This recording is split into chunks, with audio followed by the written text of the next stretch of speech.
Welcome back to Creative Excuses, and to take number 2 at Chocolate Edition Honor Mode. You can check out my first run over here where Mira and her party died a horrible death to that menace, Spider-Man. Check out the description to see the mod list, but the main thing is Chocolate Edition, my overhaul and rebalance mod that changes 55 pages worth of content around character building. It is a good time, so check out the description for more details if you're interested. Today though, we're starting our second attempt at the Golden Dice with 2 new characters whose fates were tied up. Sunny, the Shadow Sorcerer, was visiting Sorceress Sundries in Baldur's Gate the day that she was abducted by the Mind Flayers. And Paul, who is a security guard, a mall cop if you will, was there too. In the attack, both Sunny and Paul were taken captive, infected with Mind Flayer tadpoles, but when the Githyanki attacked the Nautiloid ship that they were being held on, they made their escape with the help of a Githyanki named Lae'zel. But before that, a Shadow Sorcerer named Sunny? How the hell did that happen? Sunny is short for Sunblossom, our heroine's chosen name because she has been fighting the darkness within her entire life. She was born to a noble family with a line traced back to the Shadow Cursed lands, and she ended up cursed herself. She likes magic and archery, but not so much her power over darkness, which scares her. So she took the name Sunny and practiced a whole lot of magical archery. Paul, on the other hand, is just your everyday dwarf mall cop. He's a ranger with some minor bounty hunter training, and he has a penchant for 2 weapons, as we'll soon see. His claim to fame, though, is that he is something of an expert with the taser, his chocolate cantrip, Lightning Strike, which briefly converts his weapon's damage into lightning damage and generates lightning charges. Very cool. He fancies himself Sunny's bodyguard now, but we'll see who is really guarding who. Can these 2 combine forces, find a party, and rid themselves of these tadpoles? Can they get back to their normal lives in Baldur's Gate? Let's find out. Before we pick up the story on the Nautiloid, I want to say thank you to BK2950 for the $20, Franklin for the $35, LankyBot for the $21 Canadian, and the mod testers who helped me test out so many changes. Also, thanks to Garson Channel, who's already completed a full arcade honor run of Chocolate Edition and had a blast with it. All of your support has made this project possible and so much fun to put together, so thank you. Back to the Nautiloid. Shortly after Sunny and Paul escaped their pods, they ran into the frog lady Lae'zel, who offered to work with Sunny and Paul to escape the ship. Together, they killed some imps and then shortly found another prisoner stuck in a pod, begging for help. Lae'zel was reluctant to help, but Sunny couldn't just leave her there. She passed an Arcana check to learn how the pod was functioning and agreed to help the woman. Nearby, they found a rune to control the squid that controlled the pod, but failed at using her new Illithid parasite's powers to order the pod to open. She tried again, but the console still rejected her. Sunny told the woman she couldn't help her, but Paul stepped up to the challenge and ordered the pod to open. He was successful and saved the woman. But instead of joining the party, Shadowheart, the woman we just saved, had a sense that Paul wasn't actually in charge, and so she just rejected him. You're not actually the one in charge of this group, are you? No offense, but I need to speak to a leader. Someone who knows where they're going. I'm afraid not. Good luck to you. I'll take my chances alone. Weird, but I guess if you want to die, that's on you, Shadowheart. Together, Sunny, Paul, and Lae'zel fought their way through the helm of the Nautiloid to connect the tentacles and send the ship somewhere else. The teleportation didn't make things any easier on the ship though, and it crashed somewhere in Faerun. When Sunny and Paul woke up on the beach outside of the ship, they set off together searching for other survivors and a healer. Not 3 steps away, they found the woman that rejected Paul on the beach, and Sunny woke her up this time. I guess Shadowheart recognized Sunny's nobility because she wanted to join the party this time, and Sunny granted it. Something about Shadowheart is just screaming, "I can fix her," in Sunny's head. Maybe it's the bangs. If Shadowheart had landed outside the Nautiloid just a few steps away, she would already be dead because we ran straight into a fight with some little crawling brains. Intellect Devourers. They were killing some tieflings, and we were probably next, so the party jumped in to help. Sunny used a bonus action True Strike and a Zephyr Shot on the closest brain, while Paul and Shadowheart followed up with their own ranged attacks. On the next turn, Paul got the killing shot on the closer brain, but the further one managed to kill another tiefling. Sunny landed the killing blow on the final Devourer with a radiant shot from her bow called Sun-Fletched Strike. The party earned enough experience from the fight to hit level 2. Sunny took her 2nd level in Sorcerer, earning a new spell, False Life. False Life will give her temporary hit points and damage reduction for casting it, making her a bit healthier than she otherwise would be.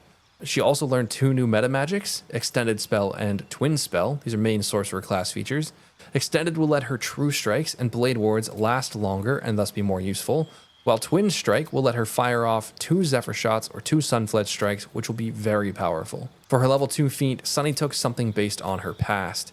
See, she spent a summer at a sort of druid summer camp for noble kids where she learned how to make fire and resist temptations and dangerous effects. She learned how to turn into a cat at will, and learned how to summon good berries. The most important of these tricks she learned was produce flame though, letting her coat her arrows in fire at will and letting her keep the shadows at bay with light from her hand, even in the darkness. For Paul's second level of Ranger, he unlocked spellcasting, instinctual spellcasting, a fighting style, and a feat. For his spells, Paul learned Expeditious Retreat, letting him spend a spell slot to dash and create water, which he's never going to use. For his Instinct spell, he took Ensnaring Strike to match his Bounty Hunter feature. He took the 2-weapon fighting style to add his ability modifier to his offhand attacks. And finally, he took Mobile for his first feat, allowing him to move much faster on those little legs, as well as avoid opportunity attacks after attacking a target in melee range. For her second level, Shadowheart multiclassed into Druid, learning some new cantrips like Resistance and Shillelagh, as well as some additional spells like Longstrider, Ice Knife, Cure Wounds, and Healing Word. The party buffed up with Longstrider for the first time, adding some nice movement speed for everyone, and then ventured forth. Nearby, the party ran into yet more Intellect Devourers, but Sunny used her new Produce Flame cantrip to coat her crossbow in fire and blow up a Nautiloid fuel cell for some big damage, leaving only 1 brain left. Paul almost killed the thing with 2 hits thanks to his 2-weapon fighting style, and Shadowheart stabbed it for an easy fight. While exploring the wreckage of the Nautiloid, Sunny found this magical rune that was acting up when she touched it. A man's hand shot out and called for help. A hand? Anyone? With a little sorcerer's trick, a good yank, Sunny freed the man, a wizard named Gale of Waterdeep. He was apparently on the Nautiloid as well, also infected with a tadpole in the ocular region, so we all thought it was a good idea for him to join the party in a search for a cure to these worms. When Gale joined the party, he gained a 2nd level overall and a 1st level of wizard, which earned him 3 new cantrips, Acid Splash, Blade Ward, and Shocking Grasp, giving him plenty to do every turn. He also learned a bunch of new spells and gained a 2nd Arcane Recovery charge that recovers on short rest. He quickly buffed himself up with some spells, including Mage Armor and False Life. To the east a ways, the party found a group of bandits congregating outside of a ruin. Paul went to talk with them, but somehow they only addressed Sunny, and they did not like her. Instead, they made a rather violent innuendo, so Gale dropped a big rock on their heads with a magic missile. On her turn, the enemy wizards put Paul to sleep, so Sunny had to wake him up with a shove. She then shot the enemy wizard with her fire-dipped bow and a Sunfledge strike for some decent damage, and Paul took her down with a melee lightning strike. The party then boldly jumped into the hole and found a group of more bandits down there. Luckily, Gale scored well in the initiative order and used a firebolt to explode a barrel of oil and take out half of the enemies in 1 ability. Paul then took a hit from an enemy barbarian and responded with an ensnaring strike to lock the bad guy down. Sunny used a Zephyr shot around the corner to take out an enemy archer, but soon it was the barbarian's turn again. He broke free from the ensnaring strike and used a reckless attack on Gale. Luckily, Gale responded in time with a shield, and Paul followed up with a lightning strike for the kill.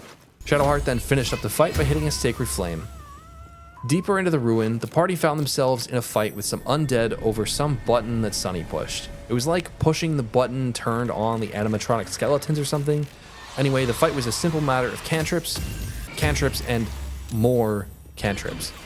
Paul did get his first use of Expeditious Retreat in though, using it as a free action to dash up to the melee skeleton and bop him with 2 attacks.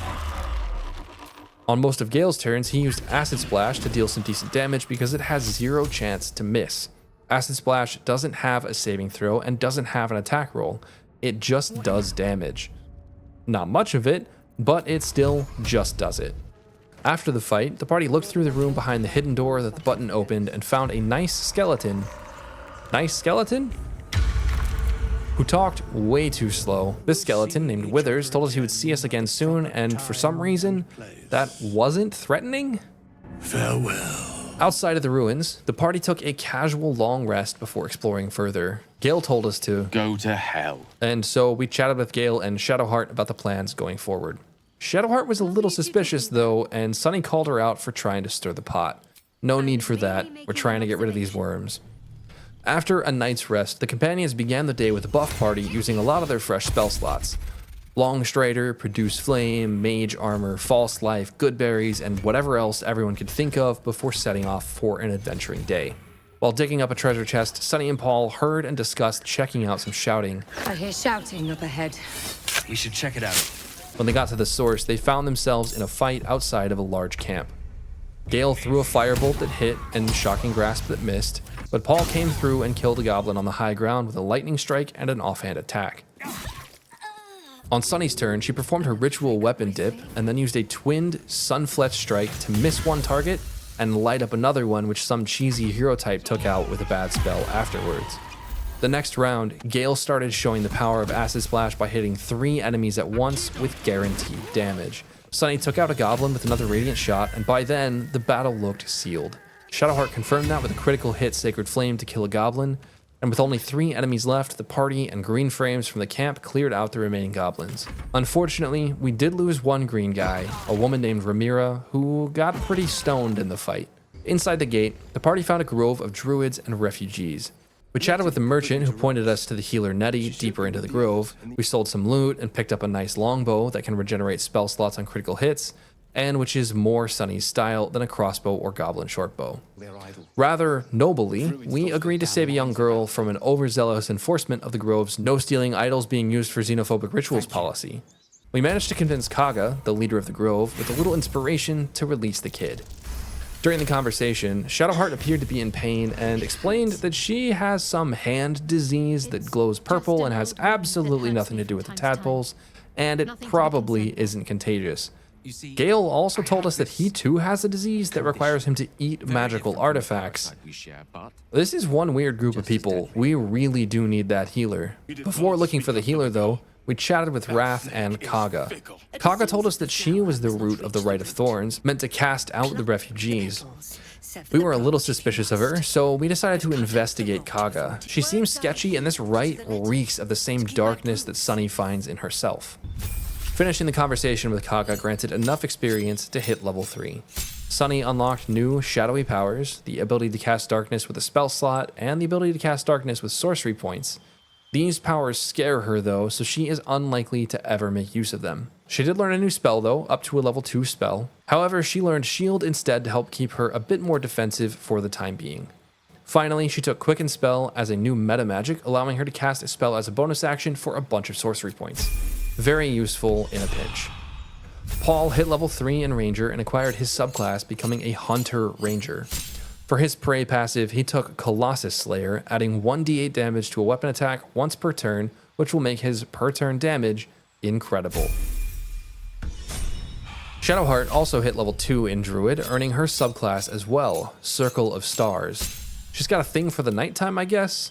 She also earned her first feat, for which she took Reckless, granting her an additional bonus action every turn at the cost of a -3 penalty to all of her saving throws. I guess she is just a little reckless. Gale hit level 2 Wizard, earning the School of Illusion subclass. With this subclass, he gets the ability to turn an attack roll against him that would hit into a miss once per short rest at the cost of a reaction point, making him much more resilient. He also earned his first feat, and he took Dungeon Delver, letting him cast Knock at will to unlock doors and chests and all manner of things that could hide magical artifacts behind them. With the leveling complete, Sunny and the party found Nettie the healer and asked for her help with the parasite. Instead, she pulled out this wicked-looking thorn, so we told her the truth before she stuck us with whatever was on that thing. The reward for our honesty was a bottle of poison to swallow if we started turning into a mind flayer, and honestly, that's much better than the thorn. We also got a quest to find Halsin, the primary healer of the grove, and apparently the rightful leader of it. Halsin was at an old temple of Selûne where the infected were converging. Maybe he was dead, but hopefully he wasn't. Elsewhere in the grove center, we searched around a little and found a hidden chest that belonged to Kaga. Gale opened it with his new knock spell, and the party snuck away with the contents. Outside, we met Volo, the whiz bard, and a nice actual bard who let us show off our brief childhood-taught skills with a lute. The benefits of a noble upbringing and classical education, or something like that. But beyond the bard, we heard some more singing and went to explore, only to find a child entranced by harpies. Sunny used a little sorcery to protect herself from the harpy siren's charming song. When a Harpy landed within sight though, combat began with Paul and Gale leading the turn order. Gale used 3 magic missiles to break the Harpy's concentrations on its song, freeing the child and preventing others from being turned for a moment. Shadowheart used her action to stab a Harpy with her powerful shillelagh dagger, and then used Radiant Dragon Breath for some additional damage, and a Sanctuary to protect the kid from harm. On Sunny's turn, she used Resistance as a bonus action to try to keep free from any Harpy's song, and then used a twinned Sunfletch Strike to hit 2 Harpies with some chip damage. On the next round, Paul landed a gnarly critical hit lightning strike to kill a Harpy foolishly standing in water, and then Shadowheart took out another with a solid 18 damage guiding bolt. The final Harpy fell soon after, and the child was saved. After another shopping trip through the grove where Paul tried some new armor on but hated it so much that we had to sell it back, we read the letter we found in Kaga's hidden chest, discovering that she was receiving instructions from some secretive person through a dead drop in a swamp. Before leaving the grove, the party inspected the wall and found a bugbear assassin lurking about to kill a woman. The party quickly took him out, and then Sunny spent a few minutes looking through the telescope the woman seemed to be using. She saw a dragon, a building on fire, and even the beach that she and Paul had woken up on the day before. Outside the grove walls, Sunny ran into a conversation with 2 people talking to a dying man named Ed. Apparently he was a true soul. You know, instead of a false soul. Everyone there had a parasite like Sunny and the companions, and apparently we are also a true soul instead of a false soul. We told Andric and Bryn to explain the Absolute to us, and apparently we were supposed to rule the world someday. When we asked them why they were out here dying, they said they'd found an owlbear while searching for survivors from the Nautiloid crash. We offered to join the 2 at the cave with the owlbear in it to avenge Ed, or just to keep them from finding out that we were from that crash that they were looking for. When we tried to loot the true soul Ed, we got more than we bargained for by pulling the space gummy out of his head. Gross, and no clue why we did that. After a quick rest, we ventured into the cave with the 2 cultists and found the owlbear. Though a little dastardly, the bragging rights around the court for killing an owlbear were too much for Sunny to pass up, so the party buffed up and Shadowheart started the fight with a sneaky guiding bolt. Sunny followed up with a radiant shot and an extended blade ward. Paul missed and then ran for the high ground where Gale joined him. Brenna, on the other hand, used a command on the owlbear to prevent its next turn, but that didn't stop it from calling for her mate. Now there are 2 owlbears to fight, and this is gonna make a hell of a story. On her next turn, Shadowheart went searching for some darkness to shadow step with and learned that her starry form Wild Shape actually casts just enough light around her feet that she can never quite get enough shadows to teleport from. It's a neat trick, but it also annoyed her a little. Brenna landed another command, which was helpful, but then she got clobbered and one-shot by the owlbear from the top rope. The party continued to pepper the owlbears with damage, but the mate actually jumped up to the high ground and smacked Paul around. Before the mama owlbear could be killed, she also managed to put the hurt on Shadowheart with 2 attacks, almost taking her all the way down. Gale used a magic missile to take out the mama and chip at the mate before Shadowheart healed up with a free cure wounds and a potion. Paul used his mobile feat to try and get away from the owlbear without taking an opportunity attack and just barely managed it. Unfortunately, he was still within reach and the owlbear knocked him down, almost killing him before jumping down to target Shadowheart. Shadowheart sanctuaried herself after doing some damage, and Gale helped pick Paul back up and then blade warded himself just in case. Andric hit the owlbear cub, which pissed off the mate, who promptly killed him. And from there, the party was on their own, but thanks to some good magical damage from everyone, the companions soon took out the owlbear mate and put the cub down for a nap in peace. Paul couldn't bring himself to kill the thing, so he just knocked it unconscious. Outside the cave, Sunny and the companions found a goblin ambush waiting for them in the town at the forest's edge. Sunny tried threatening the goblins to get them to stand down, but it only seemed to excite them, so a fight broke out. Got a set on you, all right. Almost makes me like you. Despite the goblins' high ground advantage, it was only a few turns for the party to take them out with the power of their magic and might. The party spent the rest of the day clearing out a good portion of the town of goblins, but stopped exploring and backed away slowly for a rest when they saw 3 ogres hanging out in a house. That night at camp, Sunny and the party enjoyed a good night's rest before buffing up in the morning for a new day. Will the companions be able to find Halsin? Will they be able to stop the ritual and the expulsion of the tieflings? Find out next time. Thanks for watching, and I'll see you all in the next excuse.